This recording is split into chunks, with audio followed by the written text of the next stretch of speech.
Est-ce que tu savais que sur Premiere Pro, plutôt que galérer à essayer d'aligner les points à l'arrache comme ça, eh bien si tu maintiens tout simplement Shift pendant que tu sélectionnes un point, cela s'aligne automatiquement et c'est beaucoup plus facile. Dans ce nouveau tutoriel, on va découvrir ensemble 10 astuces secrètes comme celle-ci. C'est parti.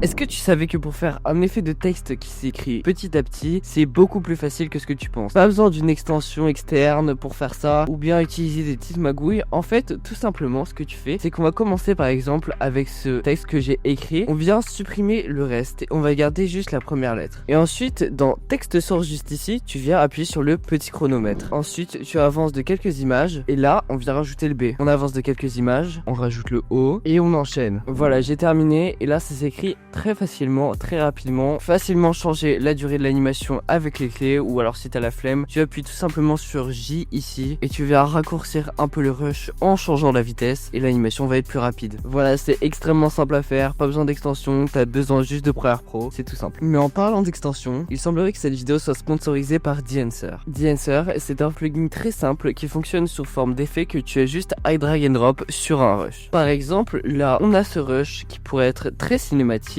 Et pour augmenter la qualité, j'ai juste à drag and drop l'effet. Et on a déjà un filtre un peu cinématique qui s'est mis. Et là, on a plein de paramètres pour tout ajuster. Et surtout, en fait, t'as beaucoup de choses qui sont préfaites, qui permettent vraiment de créer un style à ta vidéo. Par exemple, le Fujicolor crée une teinte un peu plus marron. C'est disponible sur Premiere Pro, mais également sur DaVinci Resolve et également sur d'autres logiciels. On peut également ajouter des effets plus simples comme de la vignette. J'appuie sur Enable et là, on peut tout ajuster. Le mieux, c'est de faire ça assez discrètement. Tu peux utiliser le code Weeby pour au moins 10% de réduction sur toute la suite. Le lien est en description.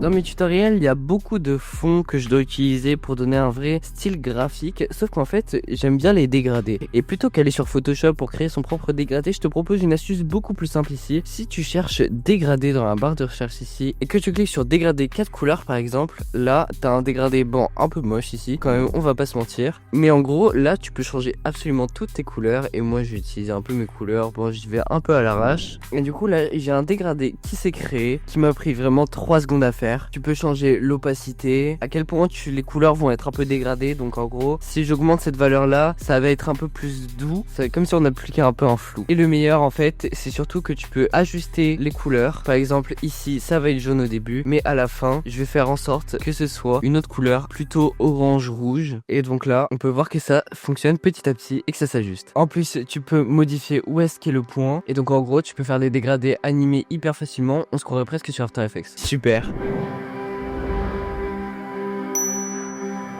Pour faire du tracking, t'as pas forcément besoin d'aller sur After Effects. Là, j'ai un rush d'une petite fille qui saute et j'aimerais que la caméra soit centrée sur elle parce que tu peux voir qu'à un moment elle est en haut, à un autre moment elle est tout en bas, on la voit presque plus. Je veux que son visage soit un peu en centre en permanence. Et de base, les gens ont tendance à aller sur After Effects pour ça, mais t'en as pas forcément besoin, tu perds beaucoup de temps à ouvrir le logiciel. Donc tu peux aller dans affichage en haut et tu sélectionnes afficher les règles et ensuite reaffichage et afficher les repères. Et donc en fait, notre but, c'est qu'on va essayer de centrer une partie de son visage par exemple en permanence quelque part. Par exemple, je peux déplacer ça au niveau de son nez et j'appuie sur position juste ici. J'avance environ de 5 images clés par exemple. Si tu fais toutes les images, ça te prendra beaucoup de temps et en plus ça rendra pas bien. À la 5e image, on va centrer comme ici. Je centre pas sur l'autre axe parce que le rush n'est pas assez large. Hop là, 1, 2, 3, 4, 5. Hop là, 1, 2, 3, 4, 5. Hop là. Maintenant, ce que je te conseille, c'est de glisser ta souris, de sélectionner toutes les images clés, donc ce qui permet de créer des animations. Faire clic droit dessus, interpolation temporelle et Bézier. Ça va permettre de lisser un petit peu tout ça et faire un rendu un peu plus propre. Super, c'est propre alors qu'on n'a pas mis beaucoup d'images. Pas besoin de faire un tracking avec une IA. Tout sur Premiere Pro, c'est super simple. Là, on se retrouve sur une vidéo d'Amixem qui se trouve dans un pack de rush sans montage. En gros, c'est des vidéos de youtubeurs où il n'y a aucun montage dessus. Du coup, tu peux t'entraîner à les monter et les poster pour pouvoir prendre du niveau et attirer plus facilement des clients. Et en gros, là-dessus, j'ai rajouté la vidéo de tout à l'heure à l'arrache, on s'en fiche. Et j'aimerais bien mettre un des effets de Dehancer sur la vidéo entière. Sauf qu'en fait, pour faire ça, il faudrait que je mette ça sur le calque au-dessus et ensuite sur le calque en dessous. Sauf que si je fais des réglages montage et que je change par exemple de filtre, et bah super, ça s'est mis derrière mais pas devant. Ce que tu peux faire beaucoup plus simplement, on va tout enlever. Tu viens sélectionner le petit icône ici qui s'appelle nouvel élément et tu viens mettre calque d'effet et t'appuies sur OK. Tu viens le glisser par-dessus et l'allonger. Et en gros, c'est un calque vide et dès que tu vas mettre des effets sur ce calque, et bien ces effets vont s'afficher sur les éléments en dessous. Donc en gros, si je mets l'effet de The Answer, il va s'appliquer sur le calque du restaurant juste là, mais également sur la vidéo d'Amixem en dessous. Et si je fais des modifications de filtre, par exemple je vais prendre le Rolei CN200, là on peut voir que ça s'est appliqué derrière, mais aussi devant. C'est pas trop bien?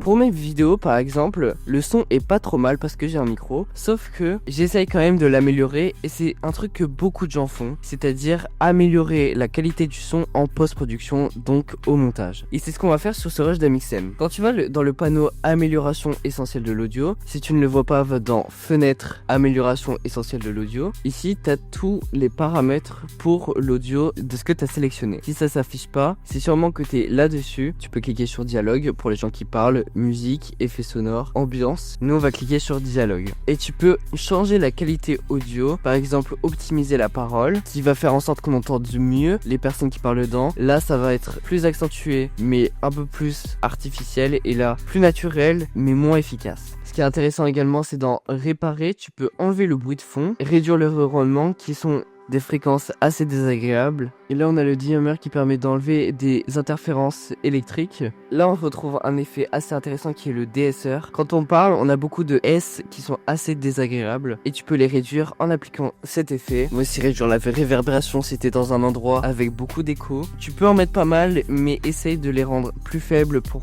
que ce soit quand même naturel. Et tout ça c'est des effets qui vont s'ajouter dans le panneau options d'effets que tu retrouves en haut à gauche normalement. Si tu ne le vois pas, fenêtre et options d'effets tout en bas. Ça te permet d'avoir des audios beaucoup plus professionnels très facilement. Merci à toi d'avoir regardé et merci à The Answer. N'hésite pas à aller découvrir mon Patreon pour des avantages exclusifs, mais aussi à rejoindre mon serveur Discord et enfin à bien évidemment t'abonner. Je te laisse aller voir ici 10 autres astuces que tu ne connaissais très certainement pas sur Premiere Pro. Je t'attends sur cette vidéo.